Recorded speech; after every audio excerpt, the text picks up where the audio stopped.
అరుణయోగ ఆముదం మోకాళ్ళ నొప్పులు, గ్యాస్, గట్ హెల్త్ వంటి సర్వ రోగాలకు నివారణి. ప్రస్తుతం మనతో పాటు ఉన్నారు ప్రముఖ నటులు శివాజీ గారు. ఒక్కసారి ఆయనతో మాట్లాడదాం అనేక విషయాల గురించి. నమస్తే అండి. నమస్తే మేడం. ఏంటి అమరావతి మావిగాన్ అని చెప్పేసి తర్వాత ఇంకా రకరకాలైనటువంటి వ్యాఖ్యలు మాట్లాడుతూ ఉన్నారు. ఏది ఏమైనా కానండి, ఈ సందర్భంలో మనందరం కూడా తెలుగువారిగా అందరం కూడా ఆనందపడాల్సిందంటే మనకు 2 రాష్ట్రాలు ఉన్నాయి, మనకు 2 రాజధానులు ఉన్నాయి. తెలంగాణకి హైదరాబాద్ రాజధాని, ఆంధ్రప్రదేశ్కి అమరావతి రాజధాని. ఇది సందర్భం, ఇది మనం మాట్లాడుకోవాలా. చరిత్ర గుర్తుంచుకునేటటువంటి రోజు ఇది. సో ఖచ్చితంగా ముఖ్యంగా ఈ సందర్భంలో కృతజ్ఞతలు చెప్పుకోవాల్సింది కొంతమంది అమరవీరులకి, అక్కడ చనిపోయిన వాళ్ళకి పొలాలు ఇచ్చి ప్రాణత్యాగాలు చేసిన వాళ్ళకి, అలాగే అక్కడ 33,000 కుటుంబాలకి ఆ ప్రాంతంలో ఉన్నటువంటి రైతులకి, యావత్ ఆంధ్రప్రదేశ్ కృతజ్ఞతలు చెప్పుకోవాల్సిన సందర్భం ఇది. వాళ్ళ త్యాగాల ఫలితమే ఈరోజు. ఈ త్యాగాలని చరిత్ర ఖచ్చితంగా గుర్తుపెట్టుకుంటుంది. ఈ సందర్భంగా ప్రతి ఒక్క రైతుకి, ప్రతి ఒక్క రైతు కుటుంబానికి, ముఖ్యంగా మహిళామ్మలకు, ఆ అమరావతి ప్రాంతంలో రాజధానికి భూములు ఇచ్చిన మీ అందరికీ కూడా, రాబోయే తరాలతో పాటు ఈ తరం కూడా మీ అందరికీ మీ పాదాలకి నమస్కారం చేసుకుంటూ మీకు కృతజ్ఞులుగా ఉండాలి. వీళ్ళంతా కూడా కృతజ్ఞతతో ఉండాలి, భావితరాలు ఉంటాయి. సో ఈ సందర్భంగా ఇంకొక ముఖ్య వ్యక్తి థ్యాంక్స్ చెప్పుకోవాల్సింది కేంద్ర ప్రభుత్వానికి.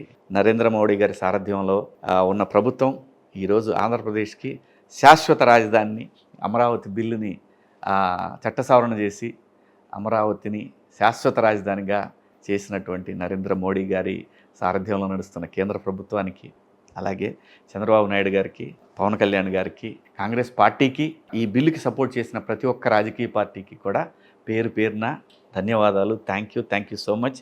తరాలు మిమ్మల్ని గుర్తుంచుకుంటాయి. ఇది మర్చిపోలేని సందర్భం. ఈ పోరాటంలో నిలబడ్డ ప్రతి ఒక్కళ్ళకి కూడా ఈ రోజున ఒక ఫలితం వచ్చింది, అదే అమరావతి. నాది ఆంధ్రప్రదేశ్, నా రాజధాని అమరావతి. ఇది గర్వంగా ప్రపంచంలో ఎక్కడున్నా, ఎక్కడి నుంచి నువ్వంటే నేను ఆంధ్రుడిని, నా రాజధాని అమరావతి అని ధైర్యంగా చెప్పేటటువంటి ఒక సందర్భం నా రాజధాని అమరావతి అండి. ఓకే, మళ్ళీ వేరే ప్రభుత్వం వస్తే రేపొద్దున మార్చే అవకాశం ఉంది కదా అని మాట్లాడితే వాళ్ళకి ఏం సమాధానం చెప్పారు? ప్రభుత్వాలు వస్తుంటాయి పోతుంటాయండి, అది సందర్భం కాదు అసలు. అది అసందర్భమైనటువంటి ఆలోచన. ఇక్కడ రాజకీయ నాయకులకు కావాల్సింది ఏంటంటే, అసలు మీ సొంత ఆస్తుల్లో నుంచి ఈ రాష్ట్రానికి ఏమైనా పెడుతున్నారా? ఏ రాజకీయ పార్టీ అయినా ఏమన్నా పెడుతున్నారా? ఏమీ లేదు కదా, రూపాయి ఇవ్వరు. మీ క్రెడిట్, మీకు ఆపోజిట్గా ఉన్న రాజకీయ పార్టీ క్రెడిట్ల గురించి ఆలోచించుకుని భావితరాలకి లేదంటే ప్రస్తుతం ఉన్న తరానికి అన్యాయం చేసే హక్కు మీకు లేదు కదా. అసలు మీకు సంబంధం ఏంటి?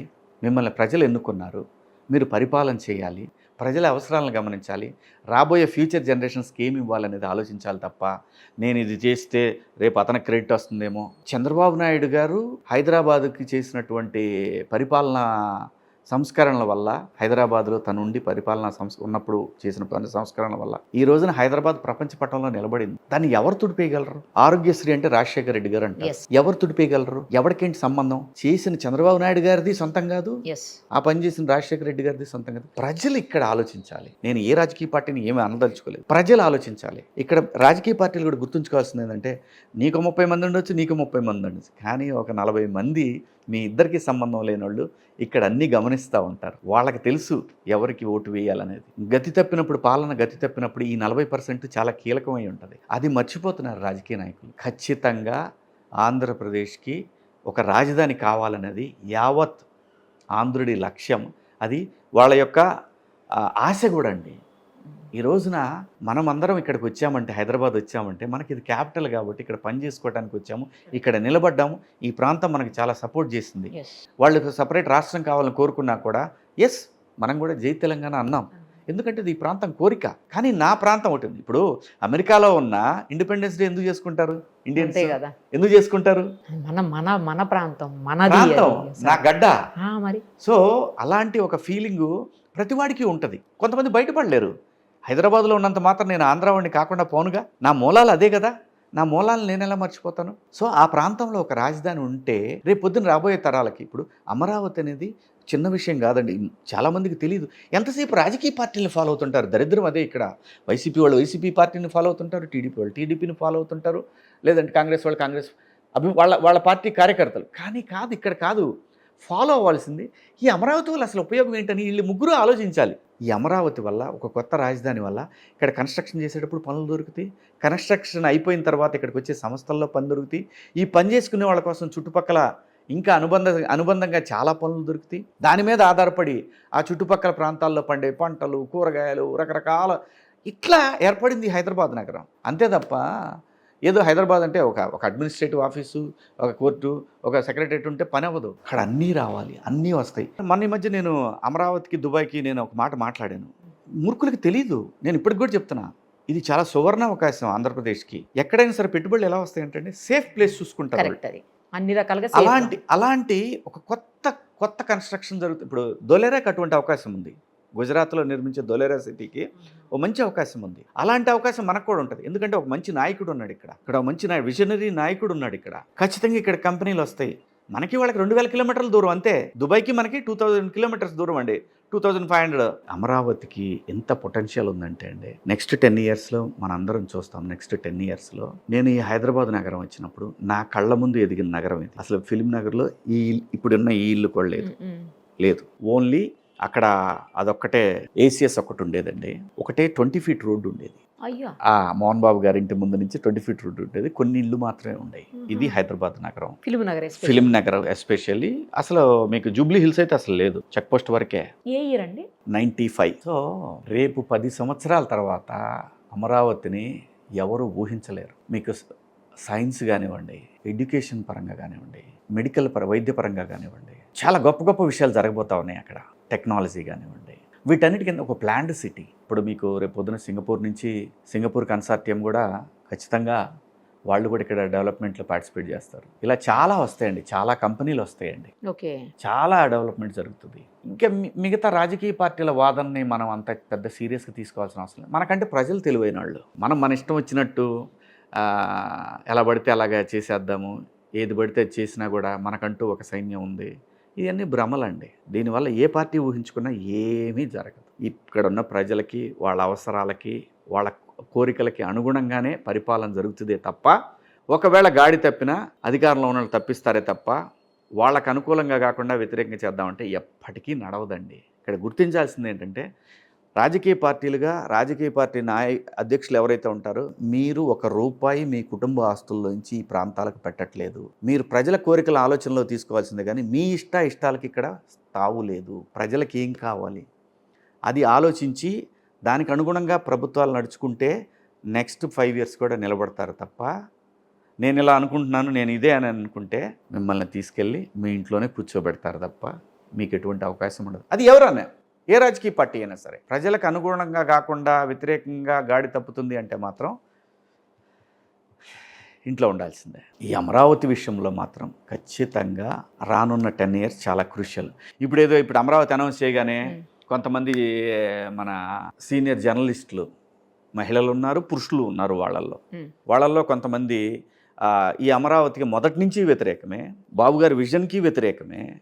వాళ్ళందరూ కలిసి ఇప్పుడు దీంట్లో కోడిగుడ్డు మీద ఏకపెట్టడానికి మొదలు పెడతారు. ఏమైంది, అమరావతి అన్నారు, అక్కడ ఏముంది, అక్కడ 4 బిల్డింగులు కట్టారు, ఇది కట్టారు. అరే బాబు, ఒక చిన్న ఇల్లు కట్టుకోవడానికి 1 ఇయర్, దాంట్లో ఫర్నిచర్ అన్ని 2 ఇయర్స్. ఏదైనా కానీ ఒక చిన్న ఇల్లు 400 గజాల్లో 33,000 ఎకరాల్లో వాళ్ళకి ప్లాట్లు ఇచ్చి అడ్మినిస్ట్రేటివ్ క్యాపిటల్, అలాగే న్యాయ రాజధాని, ఆ తర్వాత సెక్రటేరియట్, అసెంబ్లీ, ఇన్ని కట్టి వీటన్నిటినీ ఆ ఒక్క ప్రాంతానికి అనుసంధానం చేయాలంటే తమాషానా?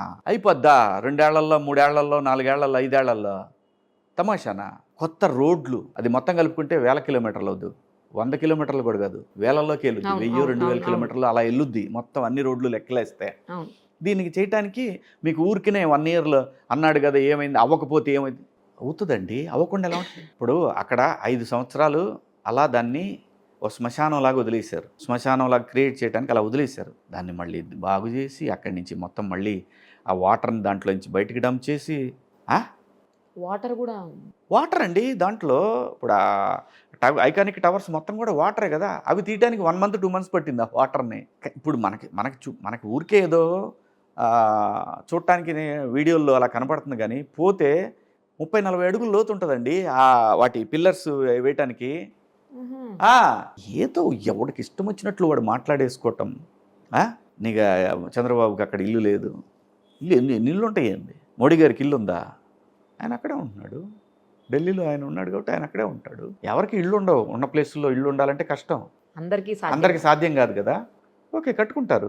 ఏదోటండి విమర్శించడం కోసం విమర్శించడమే తప్ప ఏముండదు. కానీ అసలు రాజధాని అంశము ఎక్కడ కూడా రాజ్యాంగంలో లేదు, అదేం ఫిక్స్ అవ్వలేదు, అట్లా చేయలేదు. ఆయన అభిప్రాయాన్ని మనం గౌరవిద్దామండి, కానీ అది నిజం కాదు. ఆయన అభిప్రాయాన్ని గౌరవిస్తూ అది నిజం కాదు, అది నిజం కాదు. అన్ని అందులో రాజ్యాంగంలో ఉండవు. అన్ని రాజ్యాంగంలో ఉండేటట్టయితే మనకి ఇన్ని ఆస్తులు రావు, మనకి ఇన్ని వేల కోట్లు 100 కోట్లు సంపాదించలేరు రాజకీయ నాయకులు. మనము ఒక కారుకి ఈఎంఐ కట్టుకోవడానికే సస్తాము. అసలు ఇంటికి ఈఎంఐ కట్టుకోవాలన్న 3 కోట్లు పెట్టి లక్షస్ ఇంత పెద్ద పెద్ద పొడుగు కార్లు కొంటున్నారు కొంతమంది రాజకీయ నాయకులు. ఎక్కడి నుంచి వస్తాయి వీళ్ళందరికీ? డైరెక్ట్గా వచ్చేస్తున్నాయండి, లేదంటే పైనుంచి అక్కడి నుంచి ఏమైనా దింపుతాడు భగవంతుడు మన ఇంట్లో? కాదు కదా. అతి తెలివితేటలు వద్దు, ఏ రాజకీయ నాయక పార్టీకైనా అతి తెలివితేటలు వద్దు. ప్రజలన్నీ గమనిస్తారు, ప్రపంచం చేతిలో ఉంది ఇప్పుడు. అంత అమాయకులు ఎవ్వరు లేరు. ఈవెన్ బరిగొడ్లు కాసుకోవటానికి పోయేవాడు కూడా ఫోన్ చూసుకుంటా అమ్మ ఇవాళ ఒకటి మాట్లాడాడు నిన్నొకటి మాట్లాడాడు అనే అంత ఆలోచన వచ్చేసింది. కాబట్టి ప్రజలకు అనుకూలంగా మనం ఆలోచన చేస్తే ఈ రోజుకైనా సరే, ఈ రోజు నుంచైనా సరే కూర్చొని ఎక్కడ తప్పు జరుగుతుంది, మనం ఎందుకు ముందుకు వెళ్ళలేకపోతున్నాం, మనం ఎందుకు ప్రజలకు అనుగుణంగా మనం మాట్లాడలేకపోతున్నాం, ఇక్కడ మన ప్రయోజనాలా ప్రజల ప్రయోజనాలా అని అన్ని రాజకీయ పార్టీలు ఆలోచించుకోవాలా. ఇక్కడ అన్ని రాజకీయ పార్టీలు చాలా అవసరం రాష్ట్రానికి. ప్రభుత్వం అధికారంలో ఉంటే ప్రభుత్వం చేసే తప్పులు నుంచి ప్రతిపక్షం ఉండాలా. కాంగ్రెస్ పార్టీకి ఇంపార్టెంటే, వైసీపీకి ఇంపార్టెంటే, అందరూ ఇంపార్టెంట్. వీళ్ళందరూ ఇంపార్టెంట్ ఇక్కడ రాష్ట్రంలో. వీళ్ళందరూ కూడా ప్రజల ఆలోచనల్ని ప్రభుత్వం ముందు పెట్టాలే తప్ప సొంత ఆలోచనలు పెడితే ప్రజలు ఒప్పుకునే పరిస్థితి లేదు. ఇవాళ ఆంధ్రప్రదేశ్లో పరిస్థితి ఎలా ఉందంటే చాలా, అంటే ఎప్పుడైతే నిన్న బిల్లు పాస్ అయిందో అప్పటి నుంచి ఒక ఫెస్టివల్ వాతావరణం ఉందండి. ఒక ధైర్యం వచ్చింది. ఇప్పుడు యూత్ రేపొద్దున క్యాపిటల్ సిటీకి పోతే ఉద్యోగాలు వస్తాయి, దానికి ఫ్యూచర్ని క్రియేట్ చేసే ఒక నాయకుడు ఉన్నాడు అక్కడ. సరే, ఒక చిన్న నమ్మకం ఉంది వాళ్ళకి. ఇప్పటికి కూడా మనం హైదరాబాద్ మీద, బెంగళూరు మీద, చెన్నై మీద డిపెండ్ అయి ఉన్నారు మన పిల్లలు. అది మారాలి అంటే ఇంకొక 5 సంవత్సరాలు పట్టింది. వెంటనే వచ్చేది, వెంటనే రాగానే చేయటానికి ట్రై చేస్తారు నాయకులు. వెంటనే రాలేదు అనంటే ఎలా వస్తుంది? గుంతలు తీయాలా, పిల్లర్లు వేయాలా, లేపాలా, దీనికి మళ్ళీ మనుషులు కావాలా, వర్షాలు, ఎండలు, రకరకాల ప్రకృతి వైపరీత్యాలు, మళ్ళీ దీంట్లో కేబుల్స్ తగలబెట్టేవాళ్ళు, ఇసుక తీసుకెళ్లేవాళ్ళు, ఏదో విధంగా రోడ్లు బాలగొట్టాలనుకునేవాళ్ళు, రకరకాల బ్యాచ్లు. ఎవరి కోసం చేస్తున్నారు గురు? మనందరం బతికేది ఎవరి కోసం? మన పిల్లల కోసమే కదా. మన పిల్లలు అంటే ఎవరు? రేపటి తరం.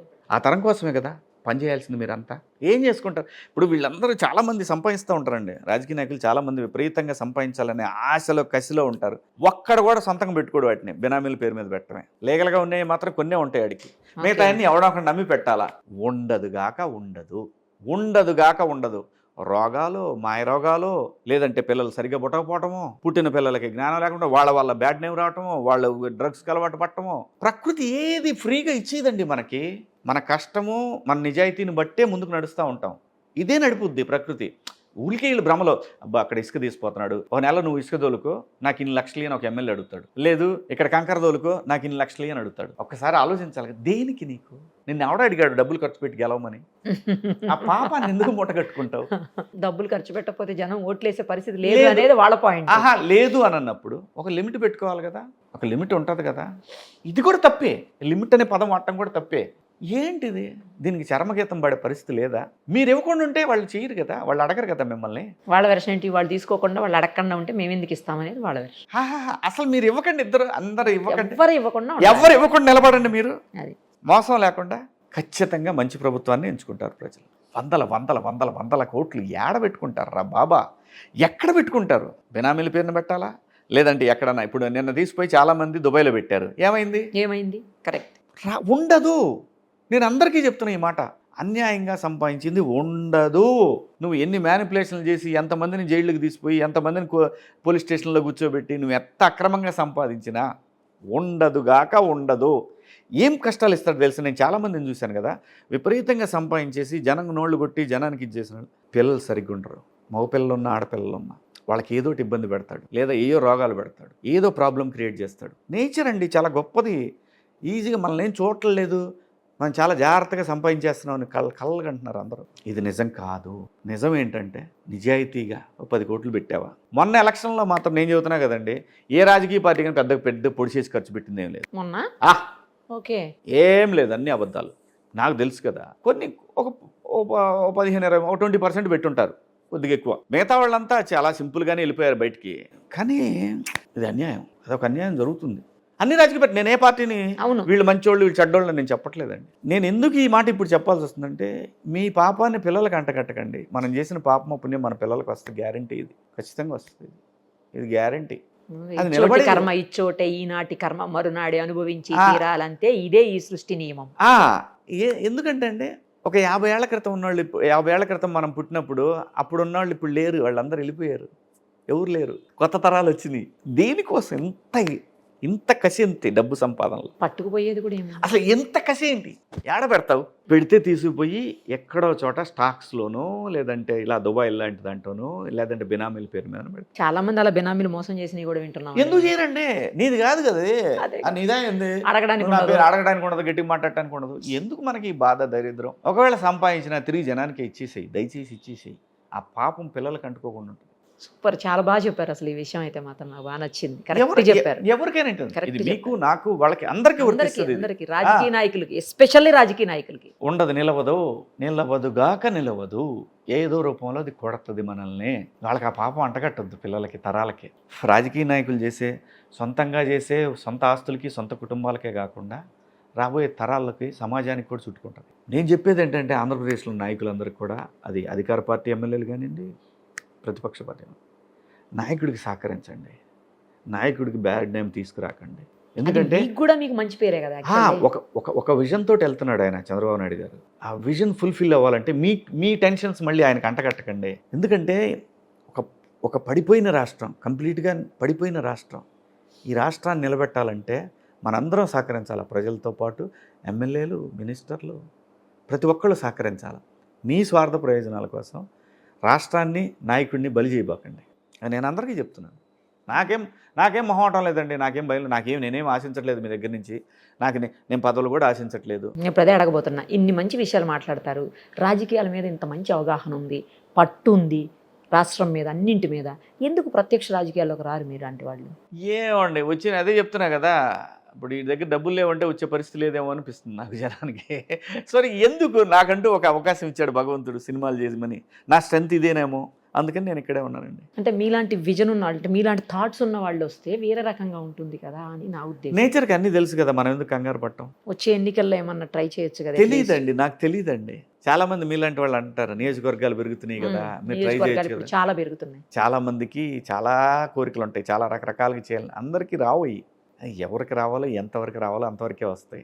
మనకు రావాలని లేదేమో, మనం సినిమాలే చేయాలేమో, సినిమాల్లోనే మనకు లైఫ్ ఉందేమో. సో ఇదే చేద్దాం. ఒకవేళ పునర్విభజన జరిగి నియోజకవర్గాలు పెరిగితే, శివాజీ గారికి అవకాశం వస్తే ఏ నియోజకవర్గం నుంచి కంటెస్ట్ చేస్తారు? తెలియదు కదండి, ఇంకా లేవు కదా. మా ప్రాంతంలో చేస్తాం, ఇంకో ప్రాంతం పోయి మనం ఏం చేయగలం? మా ప్రాంతంలోనే, మా పల్నాడు ఏరియాలో, పల్నాడు జిల్లాలో ఎక్కడ వస్తుందో తెలీదు. అంతేగాని మనం అవన్నీ తెలియకుండా గబగబన ఏదో ఊహించేసుకొని, ఊహల్లో మాత్రం సచిన బతకనండి. ఊహల్లో ఏది జరుగుతుందో దాన్ని జాగ్రత్తగా చేసుకుంటా పోవటం నాకు ఇష్టం అండి. కానీ ఛాన్స్ వచ్చింది, ఒకవేళ మీరు నిలబడాల్సి వచ్చింది, ఎమ్మెల్యేగా కంటెస్ట్ చేయవలసి వచ్చింది, చేస్తే మరి మీరేమో డబ్బులు ఇచ్చేదానికి వ్యతిరేకం, డబ్బులు ఇవ్వకపోతేనేమో ఓట్లు వేయరు జనాలు, మనం చూస్తున్నాం. అది ఏం చేస్తారు? ఎట్లా మారుస్తారు జనాలని? ఏమో తెలియదండి, నాకేం తెలుసు. అంతేనా? అయితే పెట్టే పరిస్థితి కాదు. అంటే డబ్బులు గెలిపిస్తుంది అనుకుంటే మొన్న ఎలక్షన్లో టీడీపీ గెలవదు, డబ్బుల్ని మించి ఉందండి. కానీ ప్రధాన పాత్ర, కీలక పాత్ర డబ్బే పోషిస్తుంది అంటారు కదా. డబ్బు పోషిస్తాను నేను గుడ్డిగా, అమాయకంగా నేనేం చెప్పను. పోషిస్తుంది కానీ నాతోనైతే కాదు కదా, నేను దాని గురించి ఎలా మాట్లాడగలను? మీరు వ్యతిరేకం కూడా కదా ఫస్ట్. నేను అనేది ఇంకా కొంచెం ఫోన్ తగ్గిద్దేమో అని అనుకుంటున్నాను జనం దృష్టిలో. ఎందుకంటే అండి, విపరీతమైనటువంటి ఫ్రీబీస్ కూడా మంచిది కాదు, వ్యవస్థకు మంచిది కాదు. తెలుసుకుంటున్నారు, ప్రజలు కూడా తెలుసుకుంటున్నారు. డబ్బులు ఎక్కడి నుంచి వస్తాయి, అది ఊరికే రావు కదా. జనానికి తెలుస్తుంది. మీడియా పెరగటం ఒక రకంగా మంచిదే అయింది. సో మీడియా ఉంటానే అమరావతి కూడా నిలబడింది. ఆ రోజున ఒక్కొక్క మహిళని జుట్లు పట్టుకొని లాగి, కడుపు మీద తన్ని, గుండెల మీద తన్ని, లాక్కెళ్ళి, ఏదో బ్రిటిష్ వాడు కూడా అలా చేసి ఉండడేమో ఆడవాళ్ళని, అలా చేశారు అనమాట. ఇప్పటికి కూడా మార్పు లేదండి వీళ్ళల్లో, అది ప్రాబ్లం. ప్రజలకి ఏం కావాలో అది ఆలోచించాలి, కానీ మనకేం కావాలో ప్రజలు కూడా అదే యాక్సెప్ట్ చేయాలంటే ఎలా కుదురుద్ది? చేయరు, ప్రజలు చేయరు. ఇప్పటికేమైనా సమయం మించిపోలేదు. అన్ని రాజకీయ పార్టీలు అవసరం సమాజానికి, ఇప్పటికి కూడా సమయం మించిపోలే.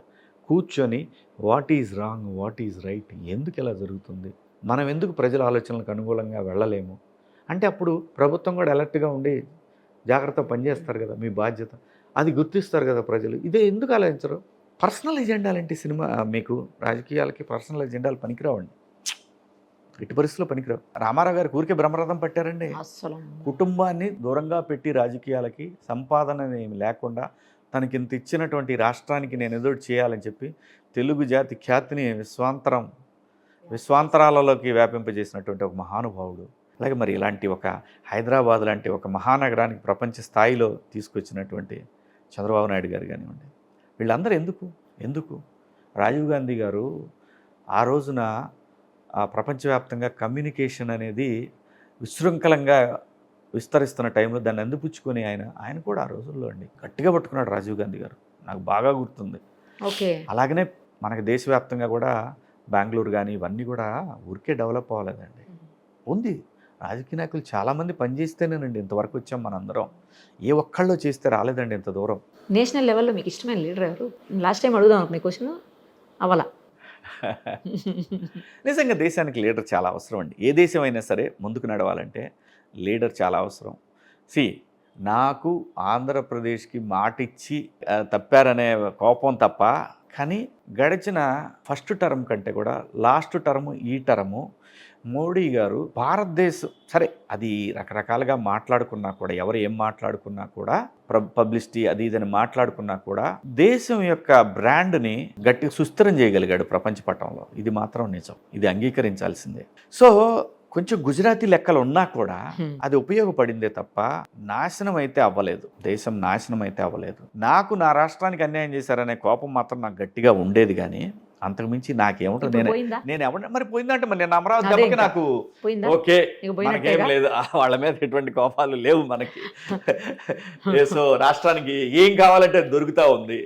సో అదే చెప్పాను కదా ఇందాక, ప్రజలకి వాళ్ళకి ఏం కావాలో వాళ్ళకి తెచ్చుకునే అవకాశం కూడా వస్తుంది. అలా ఎన్డీఏలో తెలుగుదేశం పార్టీ మెంబర్ అవటం, ఇక్కడ ఎన్డీఏలో తెలుగు రాష్ట్రాల అవసరం ఉండటం, సో ఆటోమేటిక్గా ప్రజలకి ఏం కావాలనేది ఇక్కడ నాయకుడు గుర్తిస్తే అక్కడ వాళ్ళు కూడా గుర్తించి సపోర్ట్ చేయటం, ఇదంతా కూడా పర్ఫెక్ట్గా ఉంది. అంతే నేను అనేది, ప్రజలు పిచ్చోళ్ళు కాదు, నేచర్ ఎప్పుడు కూడా తప్పు చేయదు, బ్యాలెన్స్ చేస్తుంది అన్నిటినీ. అలా బ్యాలెన్స్ చేసింది కాబట్టే ఆంధ్రప్రదేశ్ అమరావతికి ఈ రోజున ఇన్ని కంపెనీలు, ఈ విధమైనటువంటి డెవలప్మెంట్, ఇదంతా కూడా ఎన్ని రోడ్లు అండి, ఎన్ని రోడ్లు వస్తున్నాయి అనుకున్నారు అసలు?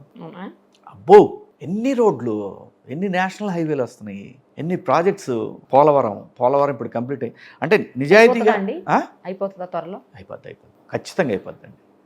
27-28 క్లోజ్ పోలవరం అయిపోయింది, ఆల్మోస్ట్ అయిపోయింది. ఇంకా మ్యాక్సిమం 10%, 15% అలా ఉండొచ్చు అంతే. అది అయిపోద్దండి, గ్యారంటీగా అయిపోద్ది. నిన్న మొన్న అదేదో డయాఫ్రమ్ వాల్ ఏదో అయిపోయింది అన్నారు, అది డయాఫ్రమ్ వాల్ ఏదో సబ్జెక్ట్ టు కరెక్షన్ అయిపోయిందని చెప్పి కూడా పేపర్లో కూడా చూశాను. సో ఏది ఏమైనప్పటికీ వర్క్ పరంగా చంద్రబాబు నాయుడు గారు ఖచ్చితంగా మ్యాక్సిమం చేయటానికే ట్రై చేస్తాడండి, ఇది వాస్తవం, మనం అంగీకరించాల్సిందే. ఎవరైనా సరే, అది చరిత్ర ప్రూవ్ చేసింది, మనకి హిస్టరీ మనకి చూపిస్తుంది కదా మన కళ్ళ ముందు. అలాగే ఆయన ఏదైతే పెట్టుకున్నాడో 2047 అమరావతి ప్రపంచ పటంలో నిలబడుతుంది గ్యారంటీగా. దానికి అనుగుణంగా ఆయన ఆంధ్రప్రదేశ్లో అమరావతిలో కానివ్వండి, అటు వైజాగ్లో కానివ్వండి, ఇటు రాయలసీమలో కానివ్వండి, ఎన్ని కంపెనీలు వచ్చినాయండి, ఎన్ని సెజులు పనిచేస్తున్నాయి, ఇప్పుడు యాక్టివ్గా పనిచేస్తున్నాయి, చాలా యాక్టివ్గా పనిచేస్తున్నాయి. హంద్రీనివా వాటర్ ఇచ్చాడు, బ్యాలెన్స్గా చేసుకుంటూ పోతున్నాడండి. ఆయనకు సపోర్ట్ కావాలంతే, ఎమ్మెల్యేల నుంచి సపోర్ట్ వస్తే ఈజీగా నెక్స్ట్ టర్మ్ గెలవటం అనేది చాలా ఈజీ ఆయనకి. ఎందుకు ఎమ్మెల్యేస్ సపోర్ట్ లేదా? ఉంటుంది, లేదు, కొంతమంది అక్కడక్కడ డిస్టర్బ్ చేస్తుంటారు కదా, ఇబ్బంది ఉంది. అది కొంత కూడా వాళ్ళ కొత్త వాళ్ళు ఉంటాం కొంతమంది, అంతే తప్ప అందరూ అలాగైతే ఎప్పుడో ఇబ్బంది పడేవాడు ఆయన. కొంతమంది ఏమి లేదండి, ఒక చిన్న ఉప్పు ఎక్కువైంది అనుకోండి కూరలో, ఇంతే ఉంటుంది ఉప్పు, ఏమవుద్ది, కూర మొత్తం పాడైంది. పాడైపోతారులేండి. అది నేను అనేది. అందరూ ఇప్పుడు ఒళ్ళు దగ్గర పెట్టుకుని పని చేస్తున్నారు అందరూ, కానీ అక్కడక్కడ ఉంటారు. అది ఉండరని ప్రతి చోట అది అది అది మైనస్ అవుద్ది ఆయనకి. అదే. దీన్ని ఒక్కదాన్ని చూపించి ఆ. మొత్తం ఇంతే అని చెప్పబోతారు ఎవరైనా సరే. ఓకే ఓకే అందులో పైగా ఇప్పుడు మీడియాలో కూడా ఆ పార్టీకి సంబంధించిన వాళ్ళు, ఈ పార్టీకి సంబంధించిన వాళ్ళు వీళ్ళు కొట్టుకుంటా ఉంటారు. ఇందులో ప్రజలు కొంత నిజం కొంత అబద్ధం, ఏది నిజం ఏది అబద్ధం కన్ఫ్యూజ్లో ఉంటారు. సరే, ఉన్న ఫలితాలు అనేది జనానికి చెప్తా ఉంటాయి. చంద్రబాబు నాయుడు గారు ఏం చేశారు, ఈ ప్రభుత్వంలో ఏం జరిగింది అనేది ప్రజలకు తెలియకుండా ఉండదు. ఎండ్ ఆఫ్ ద డే అన్నీ తెలుస్తాయండి. ఇంకొక నేను అనుకుంటా డిసెంబరు లేదంటే సంక్రాంతి పండగకి మాత్రం మీరు ఆ స్ట్రక్చర్లు అమరావతిలో ఒక 5-6 స్ట్రక్చర్లు అలా కనపడతాయి, పెద్ద పెద్ద స్ట్రక్చర్స్. బ్రహ్మాండంగా చూడొచ్చు, గ్యారంటీగా చూడొచ్చు అండి. రేపు రెయినీ సీజన్లో కూడా ఇంకేం ఇబ్బంది ఉండదు. ఈ 2 నెలల్లో గట్టిగా ఆ రెయిన్ వాటర్ని దాటే పరిస్థితి అయితే క్లియర్ చేశారు. అది అయిపోయింది. ఇంకా ఇప్పుడు రెయిన్ వాటర్ స్టాగ్నేట్ అవుతుందండి అక్కడ. అవుతుంది కదండి, కొత్త భూముల్లో కదండి అవుతుంది సహజంగా. అది కృష్ణా పరివాహక ప్రాంతం. అలాగే కృష్ణా పరివాహక ప్రాంతం అయినంత మాత్రాన మునిగిపోద్ది అని గోల కొన్నాళ్ళు చేశారు. ఎక్కడ మునిగింది?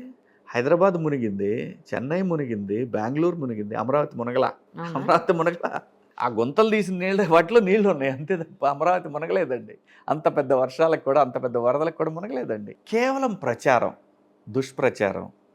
ఇందులో రాజకీయ పార్టీలకి కొంతమంది వేళ లెక్క పెట్టేంతమంది జర్నలిస్టులు కూడా ఇంకా అదే పెయిడ్ శాలరీస్ తోటి ఏదో ఒకటి కోడిగుడ్డు మీద ఏగలాగడానికి ట్రై చేస్తూ ఉన్నారు. బట్ వాళ్ళ బతుకు తెరువుని మనం కూడా రెస్పెక్ట్ చేయాలి. ప్రజలు అన్నీ గమనిస్తూ ఉంటారు. ఏంటంటే తొందరపడి ఏది కూడా హెడ్డింగ్లు పెట్టకూడదు. ఇవాళ ఒక రకంగా ఉంటుంది, రేపు ఇంకో రకంగా ఉంటుంది.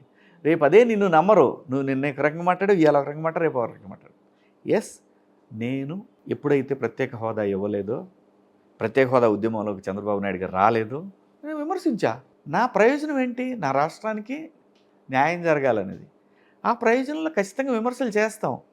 శివాజీ అప్పుడు అలా మాట్లాడి ఎప్పుడైనా సరే my end goal is public. అంతేగాని పోనీ నేను నెల శాలరీలు పొందుతున్నానా? లేదు కదా. పోనీ ఏదైనా పదవులు పొందానా? లేదు కదా. నేను ఇప్పటికి కూడా అడుగుతున్నా, నాకు ఆంధ్రప్రదేశ్లో చిత్ర పరిశ్రమ కావాలి. ఓకే, ఫిల్మ్ ఇండస్ట్రీ అక్కడ కూడా కావాలండి, ఉండాలండి. ఆ ప్రాంతం ఎట్లయితే ఎక్కడ తెలంగాణ సెంటిమెంట్ పెళ్ళుబుకింది, వాళ్ళ పార్టిసిపెన్సీ కూడా ఉండాలి, వాళ్ళ యొక్క గుర్తింపు కూడా ఉండాలి, ఆత్మగౌరవం, ఇవన్నీ పాయింట్స్ అవుతాయి రేపు పొద్దున. ఇప్పుడు అక్కడ కళాకారులు కూడా నాన్ లోకల్ అవుతాయి. ఇప్పుడు మనం అంటున్నాం కదా, తమిళ వాళ్ళు వస్తున్నారు, రేపు పొద్దున ఏమంటారు, ఆంధ్ర వాళ్ళు వస్తున్నారు అంటారు, లేదంటే తెలంగాణ వాళ్ళు వస్తున్నారు అంటారు. సో ఎవరిది వాళ్ళకు ఉండాలి కదా. అలా అక్కడ చిత్ర పరిశ్రమ కూడా ఉండాలని కోరుకుంటా. ఈ ప్రాంతం నాకు కడుపులో పెట్టుకొని చూసుకుంది నన్ను. దీనికి ఎప్పుడు నేను కృతజ్ఞుడై ఉంటాను.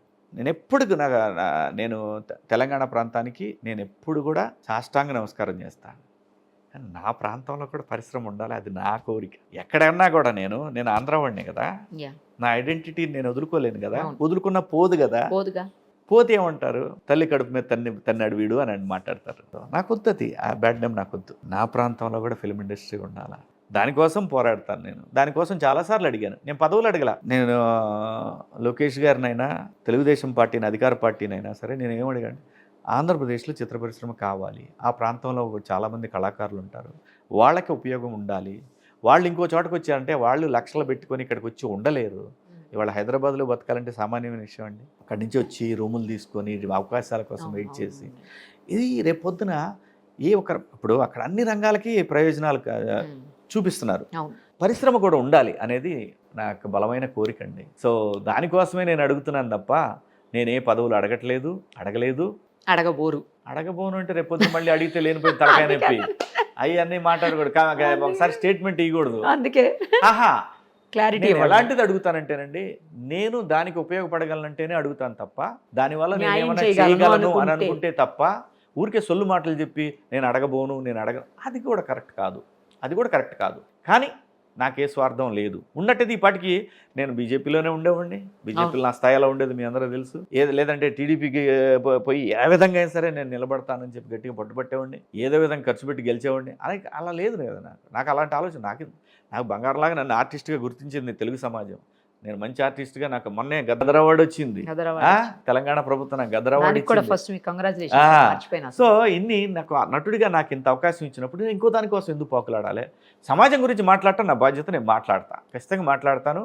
రేపు పొద్దున ఏదైనా అవకాశం వచ్చినప్పుడు నేను ఇదైతే బాగుంటుందండి నాకు ఇవ్వండి, నేను ది బెస్ట్ చేసి చూపిస్తానని కూడా అడుగుతాను. దాంట్లో తప్పులేదండి. పదవుల్లో ఉండి దానివల్ల ఎలాంటి లబ్ధి పొందాలనే ఆలోచన ఉంటే నా వ్యక్తిగతంగా అది తప్పు. నేను ఆ పదవి తీసుకొని దాన్ని 10 times దాన్ని డెవలప్ చేయగలను అనుకుంటే వెళ్తానే తప్ప, లేకపోతే నేను అది కూడా ఎక్స్పెక్ట్ చేయనండి. నేను పనికిరాను దానికి, ఎందుకు ఊరికే ఏదో హోదా కోసం మనకు పదవి కావాలి, అలాంటి ఆలోచన నాకు మొదటి నుంచి లేదు, రేపు కూడా ఉండదు. ఇంకోటి ఏంటంటే ఏదైనా లాక్కోవాలంటే నాకు భయం, నాకు వద్దు. మనది గాంధీ ఎందుకండి మనకెందుకు? ఫైనల్లీ చెప్పండి, మావిగాన్ అనే వర్డ్ ఎందుకు వచ్చింది అసలు? ఎట్లొచ్చింది, ఎందుకు వచ్చింది అసలు? ఆయన నేను అనేది మన టైం బాగాలేనప్పుడు మనం రకరకాలుగా మాడతామండి, అది ప్రాబ్లం అంతే. టైం బాగాలేదు ఆయన ఉద్దేశం మచిలీపట్నం, విజయవాడ, గుంటూరు అన్నారు కదా, అది అప్పుడు ఎందుకు అనలేదు అంటారు ఇప్పుడు ప్రజలు. అసలు ఈ ప్రాంతమే వద్దన్నారు మీరు. మరి ఇప్పుడు ఇక్కడ ఈ మూడిట్లో అయినా మనం బిల్డింగ్లు కట్టాలి కదా, మళ్ళీ అడ్మినిస్ట్రేషన్కి అయినా కానీ హైకోర్టులకు కానీ ఏదైనా కానీ బిల్డింగ్లు కట్టాలి, కట్టకుండా కానీ. అదే నేను అంటున్నానండి. అసలు ప్రాబ్లం ఏంటో మనం కూర్చొని రియలైజ్ అయితే కదా, అనలైజ్ చేసుకుంటే కదా మనం ఏం చేయాలనేది. మనకి మీడియా సపోర్ట్ ఉండొచ్చు, మన దగ్గర డబ్బులు ఉంటే మీడియా సంస్థలు మనకు సపోర్ట్ చేయొచ్చు, మనం ఏమని చేయొచ్చు. కానీ ఇక్కడ ప్రజలు వాళ్ళ అవసరాలు, వాళ్ళ ఆలోచనలకు అనుగుణం అనేది ఒక పదం, కొన్ని పదాలు ఉంటాయి. వాటి ప్రకారం ఆలోచిస్తే ఇవన్నీ మీకు హెల్ప్ అవ్వచ్చు. మీ డబ్బు, మీకున్నటువంటి మీడియా సంస్థలు, లేదంటే మిమ్మల్ని సపోర్ట్ చేసేవాళ్ళు వీళ్ళందరూ. కానీ మన ఆలోచన కరెక్ట్గా లేనప్పుడు ఏది సహకరించదు, ఏది చేసినా కానీ వికటిస్తుంది. అది ప్రాబ్లం. సో టైం బ్యాడ్ అంతే. నేనైతే సింపుల్గా అదే అనుకుంటానండి. ఆయన గట్టి అవకాశం ఇచ్చారు, చాలా పెద్ద అవకాశం ఇచ్చారు, టైం బ్యాడ్ అంతే. అంతకన్నా ఏం మాట్లాడాలి? సింపుల్ అండి, అంతే. Time bad. గట్టి అస్త్రం ఇచ్చారు అధికార పార్టీకి, మాత్రం చాలా పెద్ద అస్త్రం ఇచ్చారు. ఎంత బలంగా, ఇప్పుడు అమరావతికి కూడా అంతే అండి. ఆయన టెంట్లో ఇచ్చారు అక్కడ, మాకు 3 రాజధానులే కావాలి, ఇది వద్దు అని. ఏమైంది? వికటించింది. అగెన్స్ట్గా వెళ్ళకూడదండి నేచర్కి. ఎవరైనా సరే అగెన్స్ట్గా వెళ్ళకూడదు. ఇప్పటికైనా సరే ఏ రాజకీయ పార్టీ అయినా మనం ఎందుకు ప్రజల మెప్పు పొందలేకపోతున్నాం అని కూర్చొని ఆలోచించుకొని సరైన వ్యక్తులను చుట్టూ పెట్టుకుంటే పని అవుద్ది తప్ప, ఇక్కడ ప్రతిదీ రూపాయితో ఆలోచించి ప్రతిదీ లబ్ధి పొందుదాము, ఎలాగైనా సరే మనమే ఉందాము ఇంకా నెక్స్ట్ 30 years ఇలా ఆలోచిస్తే పని అవ్వదండి. ఎప్పుడు ఉండలేడండి. బయటికి వెళ్తే ఉంటామో పోతామో తెలీదు, ఓ ఫ్లైట్ ఎక్కితే దిగుతామో లేదో తెలీదు. ఏది శాశ్వతం? ఎందుకు ఆలోచించాలి అలాగా? అదే ఇప్పటికి కూడా జగన్ గారు కూర్చొని అసలు ప్రజలు ఏమనుకుంటున్నారు, మేమేమనుకుంటున్నాం, మనకే ఎందుకు ఇలా అవుతుంది, నేను ఎందుకు అందరితో మాట్లాడలేకపోతున్నాను, నేను కొంతమందినే పిలిచి వాళ్ళు ఏం అడగకుండా నేను మాత్రమే మాట్లాడుతున్నాను, ఇవన్నీ అందరు గమనిస్తారు కదండి. నేనంటాం కదా, అందరు గమనిస్తారు కదా. అది ఎందుకు ఆలోచించట్లేదు నాకు ఇప్పుడు కూడా అర్థం కాదు. మావిగాన్ అనేది డెఫినెట్గా టైం బ్యాడ్ వర్డ్. ఆయన చాలా పెద్ద అవకాశం ఇచ్చారు. ఆయన అంటే సోకాళ్ళు కొంతమంది హైదరాబాద్ బేస్డ్ జర్నలిస్టులు, వాళ్ళు స్వార్థమే తప్ప, వాళ్ళకు వచ్చే ఇన్కమే తప్ప ఆ రాజకీయ పార్టీ నిలబడాలి, దాంతోపాటు మనం కూడా ఎదగాలనే ఆలోచన ఎవరికీ లేదు. నేను క్లియర్గా చెప్తున్నా జగన్మోహన్ రెడ్డి గారికి. నిజంగా ఆయన మంచి కోరుకునే వాళ్ళందరికీ కూడా ఈ పెయిడ్ సెక్షన్ను పక్కన పెట్టేసి నిజాయితీగా ఒక రాజకీయ పార్టీకి వాళ్ళకి ఎటువంటి ఆలోచనలు టువర్డ్స్ సమాజం ఉండాలి, ఎంతో కొంత నిజాయితీ కనపడాలి అనే విధంగా ఆలోచిస్తేనే ఆయన నెక్స్ట్ ఎలక్షన్స్కి పోటీ ఇవ్వగలుగుతారు అనేది నా అభిప్రాయం. నా అభిప్రాయం నచ్చదు చాలామందికి, వాళ్ళకి నచ్చకపోయినా కానీ వాస్తవం ఇది. ఈ వాస్తవంలోకి వస్తే ఎంతో కొంత కంపీట్ చేయగలుగుతారు అధికార పార్టీతో. లేకపోతే ఇదే పొద్దాకల కంటిన్యూస్గా వాళ్ళు ఏం చేసినా మీరు విమర్శించడం, లేదంటే ఏదన్నా నిజాన్ని మాట్లాడిన మాబోటి వాళ్ళని ఇష్టం వచ్చినట్టు క్యారెక్టర్ అసాసిన్ చేయటం, ఇలాంటివన్నీ జరుగుతాయి. చేతికి దొరికితే నేను వదిలిపెట్టేవాడిని కాదు. చేతికి దొరికాడంటే నాకు ఎవడన్నా నేను వదలను. అంతే. ఒక మనకంటూ ఒక సంస్కారం ఉంటుంది కదా. సో మనం ఎక్కడో కూర్చొని ఇష్టం వచ్చినట్టు మనం వీడియోలు చేసి పంపించి, అదే ఇక్కడికి వచ్చి ఎందుకు, ఎవరి కోసం మాట్లాడుతున్నాం, ఏం మాట్లాడుతున్నాం మనం? ఇప్పుడు నేను ఇందులో చంద్రబాబు నాయుడు గారికి ఉపయోగపడేది ఏముంది చెప్పండి? నేను ఇలా మాట్లాడినందువల్ల నేను టువర్డ్స్ సమాజమే మాట్లాడుతున్నాను, టువర్డ్స్ పబ్లిక్ గురించే మాట్లాడుతున్నాను. పోనీ ఆయన గెలిచినందువల్ల నేను పదవి ఏమైనా పొందానా, లేదంటే పదవి వల్ల నేనేమైనా లబ్ధి పొందానా? లేదు కదా. ఎస్, ఆయన ప్రూవ్డ్ లీడర్. ఆయన మీరు ప్రూవ్ చేసుకోవాలంటే ఎంత హార్డ్ వర్క్ చేయాలి, ఎంత సపోర్ట్ చేయాలి ఆయనకి. మీరందరూ కూడా వీడియోస్ కింద కమెంట్స్ పెట్టేసుకొని ఇష్టం వచ్చినట్టు బుల్షిట్, అదంతా దేనికి ఉపయోగపడదు. అస్సలు పావలా బిళ్ళకు ఉపయోగపడదు. Entertainment, it's like A kind of sadistic entertainment, అంతే తప్ప ఇంకేం ఉండదు. రైట్ అండి. థ్యాంక్ యూ అండి. చాలా మంచిగా అంటే అమరావతి రాజధాని అయిన తర్వాత ఫస్ట్ మీ హ్యాపీనెస్ని ఎంత బాగా తెలియజేశారు. అలాగే గద్దర్ అవార్డు తీసుకున్న తర్వాత ఇచ్చినటువంటి ఫస్ట్ ఇంటర్వ్యూ అనుకుంటా. అవునండి, కదా? వాస్తవం. దానికి కూడా హార్టీ కంగ్రాచులేషన్స్ అండి, గద్దర్ అవార్డుకి కూడా. Thank you. నిజంగా ఈ మధ్య కాలంలో మీరు చేసిన మూవీస్ అన్ని కూడా చాలా చాలా చాలా బాగున్నాయి. థ్యాంక్ యూ నిరుపమ్ గారు. వన్స్ అగైన్ ఆంధ్రప్రదేశ్ ప్రజలందరికీ శుభాకాంక్షలు. నేను ఆంధ్రుడిని, నా రాజధాని అమరావతి. జై అమరావతి, జై ఆంధ్రప్రదేశ్, జై Telangana. Thank you. Thank you. Thank you అండి.